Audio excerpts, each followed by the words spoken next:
Do women need to train differently than men, or is that just fitness marketing? And if there are differences, what actually matters when it comes to hormones, recovery, and performance? Welcome.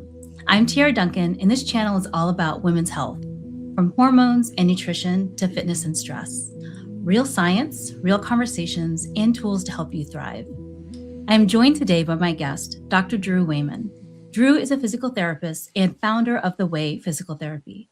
With a background in exercise physiology, competitive CrossFit, and hands on rehabilitation, he focuses on helping active adults and athletes, to include elite female athletes, recover, perform, and reach their fitness goals.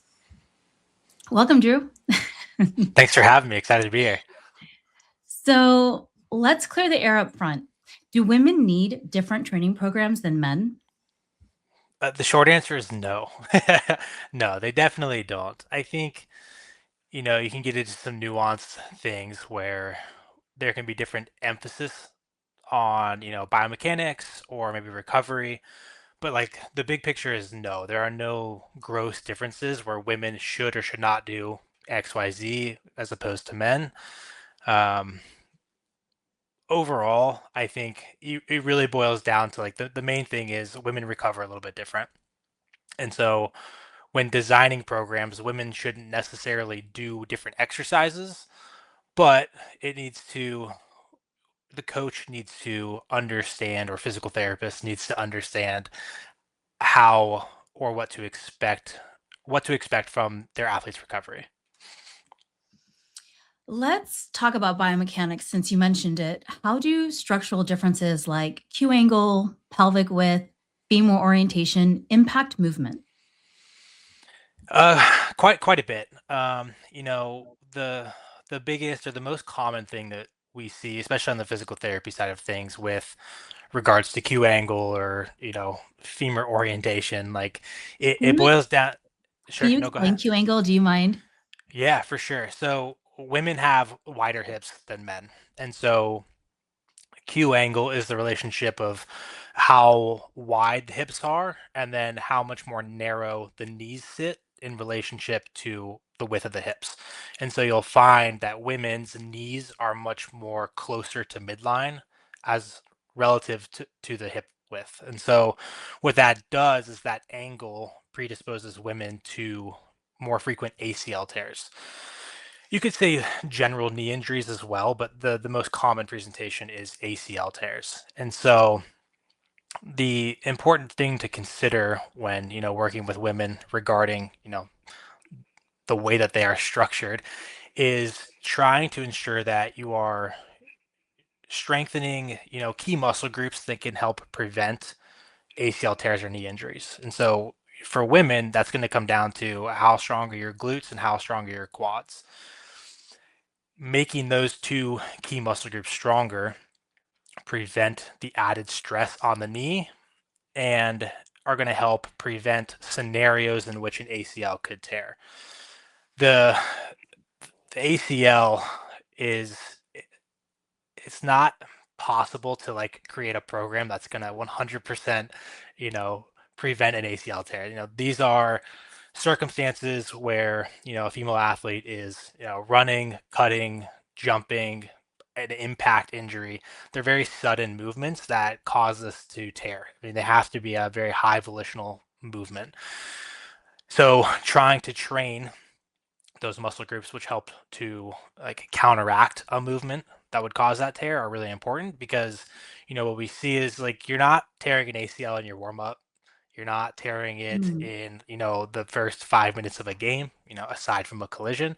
Generally speaking, it's you are under fatigue, it's later in a game, and you're trying to, make a play or move quickly, and all of a sudden you just feel a pop and it goes. And so that comes down to how is your either movement changing due to your conditioning or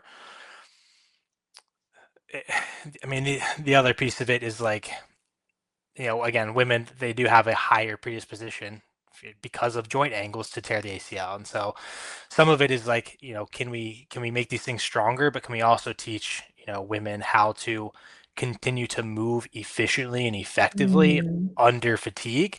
And it should be again should be a higher emphasis in a training program. Again, I don't want to say that these training programs should be different from men, right? They don't need to be, because this is important for men too. They also have ACLs and they need to Mhm. prepare. But like, can you put a higher emphasis on these things because you know women are already higher predisposition to tear them? So what I'm hearing you say is that movement quality, the Yeah, making sure, like I see this in the gym sometimes, right? Or I've experienced this as a new athlete, trying to learn how to squat and having those knees collapse inward like on a yeah, squat because maybe my glutes weren't strong enough or my quads weren't strong enough. So movement quality, emphasizing that, and then as a trainer, just being aware of those biomechanical differences, so that if you yeah. see those patterns represent themselves in your athlete, male or female, but Mhm. like, hey, we got to work on that butt. Yeah, exactly. And what kind of exercises would you recommend then? I mean, I know that's a really broad question, but just for general strength training for women that are like, okay, cool, you're telling me that I have this different angle. How do I make my quads and my glutes stronger generally?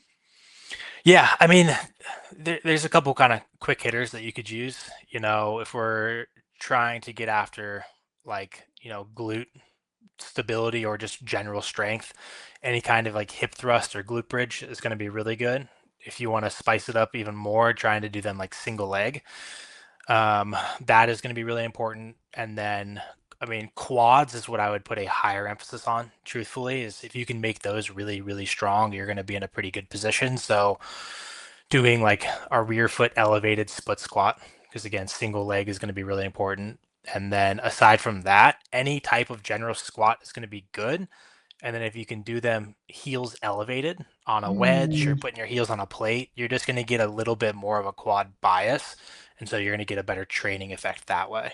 And I would say, if the goal of what you're trying to do is just prevent an ACL tear, hip thrusts, single leg split squats. If you just add those two things, you're going to be in a pretty good spot. yeah, those Bulgarian split squats are not my favorite. They're not fun. Everybody hates them because they're really effective. Because they're so good. Yeah. Yeah, exactly. I wanna shift a little bit into hormone talk, right? Since Sure. we are saying yes, women and men, when it comes to training, muscle adaptation is muscle adaptation, right? Regardless of sex, Yeah, yeah. but force output can change, or I should say, be different. And so, where does like growth hormone and testosterone play into that between men and women? Yeah. I mean, and truth be told, I want to say I'm not an expert in hormones, but I can speak to this, kind of anecdotally through my experience in working with women. And I think, growth hormone and testosterone they're important, right? They are the kind of the building blocks that are going to help you put on size, mass, raw strength. Well, I should say raw strength that comes with size and mass, right? And so knowing that men are just generally going to be going to grow larger than women, like, it obviously plays a role. And I think what I see the most is men, like, I don't think men get stronger than women only due to the fact that we have hormonal differences. I think there's a big piece of this too that comes from the fact that men generally start training a lot earlier than women start training. So exposure to It, sport, exposure to just strength, power output, the expectation that you're going to bench, squat, deadlift, run fast um, is introduced a lot sooner. yeah, so much sooner, right? I mean, like, Yeah, I think it has changed a lot in recent years. I mean, especially working in physical therapy, like a lot of like young girls that come in, they're already doing strength training, and I'm talking love it. like as young as like 12 years old. I'm like, it's fantastic, it's really good. But honestly, like, I've been a PT for 4 years now. When I was 1 year out, like, it honestly, it felt different. It feels like there's been a very big change in the last couple of years, which is awesome. But like, when you look at top end output for men, their training age, generally speaking, is much much higher than women, right? And so even if you look at top end women, if you have someone who's been training for 12 years versus someone who's been training for 6, odds Right. are the 12-year training age is going to be much stronger, much more powerful. But that's And not to say that. probably I was gonna say, and probably more efficient, right? Going back to like Oh movement yeah, quality exactly. and just having repetition. When you've done 100%. something 6 years longer than somebody else, you're just that skill is going to be there. So then you're able to create more power and force because you know how to move efficiently. Yeah, exactly. I mean, it plays. I think it plays a bigger role than people give it credit for. Um, but like, I mean, if we want to make the comparison game of men versus women, like, if you take a professional men's soccer player versus a professional women's soccer player, you put the two fastest athletes next to each other, like the guy is going to win. And I think, in that comparison, I think that probably does come down to, genetic differences, hormonal differences. We do have more growth hormone, we do have more testosterone, our adrenaline response is a little bit higher. So there are I guess advantages athletically, for guys over women. But like, if you're looking at how does a woman become, more powerful, stronger, it really comes down to, training age. Love it. I would say training age, and then also just what they're then exposed to after, right? They start the training because Oh you can, you know, I know for me personally, when I started training, I was like terrified to deadlift more than 80 pounds. And that's not a knock on anyone that feels that way, but I found that my body adapted so much better once I kind of put those fears aside and yeah. was like, let me just see where I can go with actually strength training and not being afraid of heavy weight. Is that something like what are some of the myths or misconceptions that you run into with training women, either from the women or from people on the outside looking in? Yeah. I mean, there's I kind of a couple things we could get into. One being that like women shouldn't try to lift as heavy as men, which I can't even wrap my head around why that has been, a myth that has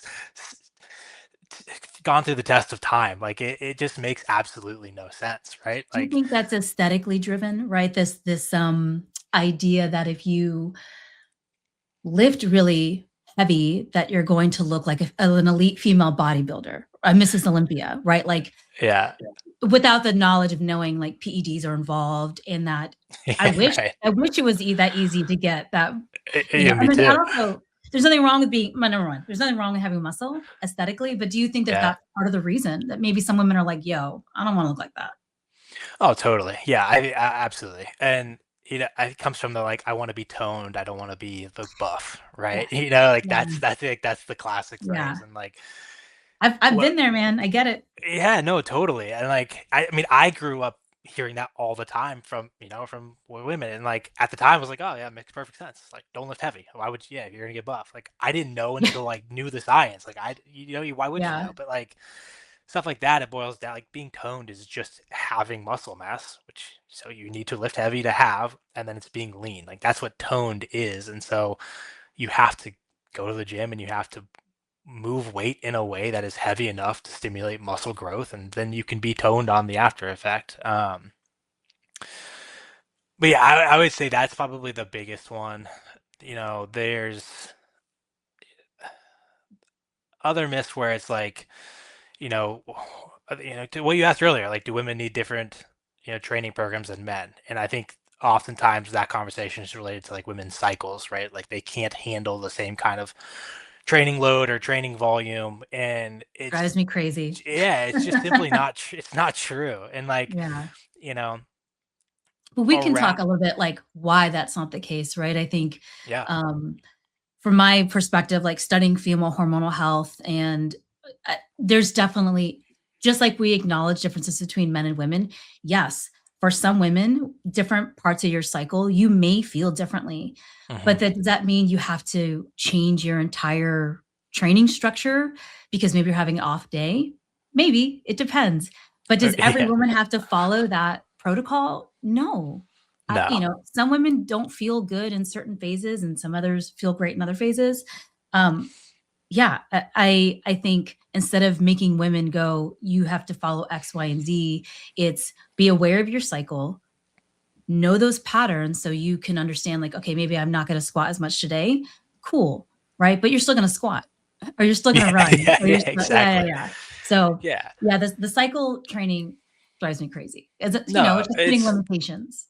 it's a huge I think it's truly a huge hindrance to progress, right? Because like if we assumed that planning your training around your cycle were true, that would mean you'd have to basically what, write a deload in every 5 3 weeks. every 3 Yeah, weeks? right. Yeah, right? And like how you can't get anything done.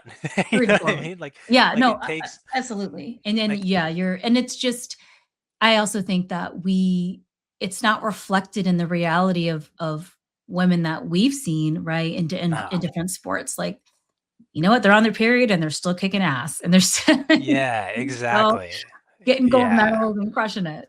Yeah. Yeah, and 'cause it comes down like, you know, if you're someone who is, in athletics and you're fortunate to have a coach or someone guiding training, right? Like the I'd say the responsibility of that coach is to be checking in on how you're, recovering, feeling, whether you're a guy or a girl, right? And so if, Mhm. certain times of the cycle aren't feeling as good, maybe you're more inflamed, you're not sleeping well, you're not handling food the way that you normally do. All of these things should be checked in on regardless, right? And so maybe someone is going through a part of their cycle where they're not feeling good. Someone should be changing their training just based off of how they're feeling. So like you said before, like if you're supposed to squat that day, maybe you still squat that day, but maybe you pull the top end load back a little bit because their joints aren't feeling as good. So maybe you're working on speed instead of just Mhm. top end strength. Like there are still ways to adapt training based off of how you're feeling, but that's in my opinion, that's all that it comes down to is how the athlete is feeling, which is something that should be Yeah. checked in on regardless. Yeah, I think that's a great point you're making. It's not a female male thing. It's everybody has ebbs and flows in training. Everybody has poor sleep, poor recovery, and that a good trainer is going to be aware of that with their athlete Yeah. and adjust. And even as an athlete, I think there's some responsibility as an athlete, or a person that likes to train, that like if you're feeling like crap and you knew, maybe you had a couple drinks the night before, you have to adjust your expectations for training Yeah. and potentially make modifications. Yeah, absolutely. Which it's just a very normal thing. That's just how training is, right? Yeah. Yeah, I think it comes down to, there's, eh, marketing tactics. If I wanna sell a program and then I say this is specifically for menopausal women or this is specifically for whatever, there's a little bit of fear-based, uh, tactics there, right? Yeah, Like, 100%. yeah, yeah, I Yeah. think that, yeah, Yeah, like anyways. menopause and perimenopause sells programs for sure. It does, and It again, really does. like, women's how you feel, what's happening to your body, like, should all be acknowledged, we should all be educated on that, but you can still be strong and work hard, yeah, and those are things, being in my 40s, like, that I see with other women as well, like, "Hey, man, let all you guys know out there, you can still work out and train and feel good." In Yeah. fact, it'll actually help that transition even better if you're strength training because muscle is metabolically active, right? It's gonna keep Yeah. so many of those systems thriving, and help your bone health and all that type of stuff. Yeah, absolutely. I mean, I would say like if you're a woman who has been training, let's say you were like, you high school athletics, college athletics, you worked out through your 30s and you're entering this stage where maybe it's like perimenopause, menopause, you don't need to change anything. Like just keep doing what you're doing because you've already set yourself up for success. There's no program out there that's going to like double down on bone density or muscle growth as you enter this next stage of life. Just continue to do the training you've been doing. If you're new to training because you're worried about these side effects of decreased bone density, you know um, you don't need to follow a program that's specific to that stage of life. You just need to follow a good program, a well-rounded program, something that promotes strength gains. And it doesn't need to be this like high-end bespoke menopause program. It's not going to change anything for you. It just needs to be a well-rounded program. So, one of the other things I've kind of run into a lot is like the cardio bunny versus the strength training kind of aspect. What are your thoughts on that? How much cardio should I be doing? How much strength training should I be doing? Right? Is high intensity okay? Uh, I, you know, those are things that I get asked, and so I'd love to hear kind of your perspective on it. Yeah, no, it's a good question. Is there, I would say it depends again, which is, the classic answer. Like, does this person have a specific goal? I Mm, think it really boils down to that because, you know, if you are training to get stronger, obviously there should be more strength training and less cardiovascular activity. You still need cardio, but you don't need as much. If you're trying to, you know, lose run a weight, marathon? if you're trying to run a marathon, right, that's a good Yeah. example. You Yeah, should yeah. probably do more cardio and do strength training like once, maybe twice a week, like just enough to keep what you've got, right? Yeah, there's just so many variables involved there, and there's definitely not a one size fits all answer. I would say the bias should probably always be towards strength training. If we're going to say for like a longevity perspective, like what's going to Mhm. serve you the most throughout your life is it's going to be strength training because it's going to make you just healthier forever. You're going to make your body feel better forever, your joints. And you still obviously get cardiovascular components with strength training, right? And so leaning only into, cardio activity is not going to set you up for success long term. I see. Yeah. So would a good kind of again, going back to that well-rounded program, if you don't have specific athletic goals like running a marathon or winning a Sure, yeah. competition, would just be like a mix of those elements of a little aerobic, a little high intensity, a little bit of resistance training. Would that be kind of the ideal mapping? Or, again, I guess it just depends on what your goal is. Yeah, I mean, it could depend on your goal, but I mean, lots of people also don't have, goals necessarily associated with training. Fair. I think you and That's I fair. have, our mindset has always been there's always something we're kind of Yeah, working that's towards, true. right? But some people are like, okay, it's January 1st. I'm not healthy. Something needs to change. Yeah, that's fair. I'm just gonna go work out, whatever that looks like. And like, you know, ACSM has guidelines, and I honestly don't know them off the top of my head because it's been so long since I've taken the test. But it's something to the effect of like 90 minutes of low-level cardiovascular activity, 30 minutes of more high-intensity cardiovascular activity, and then the rest of your training is just strength training. So you're looking at around 2 hours a week total of Mm, cardiovascular activity, which over 7 days, it's pretty easy to get in 2 hours. Like you can go on a walk, that counts. yeah. Um, Yeah, walking's great. yeah, and so then add, let's say, 3 days of strength training, upper body day, lower body day, and some kind of, mixed modal activity, like you're good. That's plenty. It's balanced. It's going to be serve you well. So if you were to give, I guess just a female client in general, or somebody interested maybe that hasn't been doing a lot of training, just like one practical thing that they can take away when it comes to training, females and what that means, Yeah, what would yeah. that be? I would say challenge yourself to lift a little bit heavier than you think you can.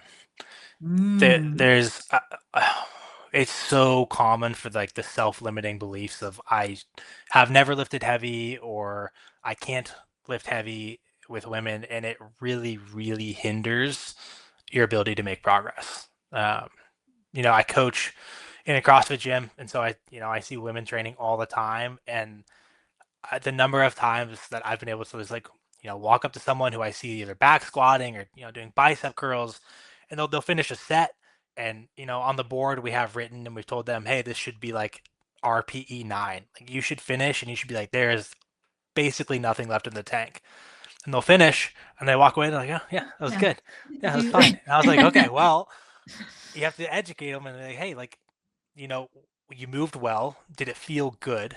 Do you feel like you could have gone heavier? And a lot of times Mm. they'll say no. And so you have to Oh, really dig interesting. in and like encourage, like, hey, like I watched your whole set. It looked really good.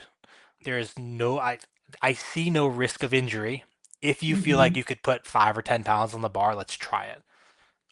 9 times out of 10, it still looks easy. And so Yeah, it's yeah. just I've trying to seen it. like yeah, you just have to try and encourage a little bit of heavier lifting because it will make your results in the gym drastically change. That's yeah, I was just thinking this morning, I was with a bunch of women, and yeah, it's just like, hey, put 10 more pounds on the bar. Like, I'm over here sitting in a chair between sets because I'm so tired. Yeah, yeah, And they're, exactly. dancing Exactly. around and saying, I'm like, you guys, you got to put some more weight on. Yeah. Exactly. Well, this has been a really great conversation, Drew. I really appreciate your time. Yeah. Um, it's really cool that we kind of talked about some of the myths and, what are the differences or not differences between women's training. Where can people find you? Yeah, I mean, Instagram's probably the best place. You can follow the clinic at The Way Physical Therapy, or if you want to follow me personally, it's D_Wayman. I will make sure to follow Drew on Instagram or follow the clinic. And we'll see you guys in the next episode.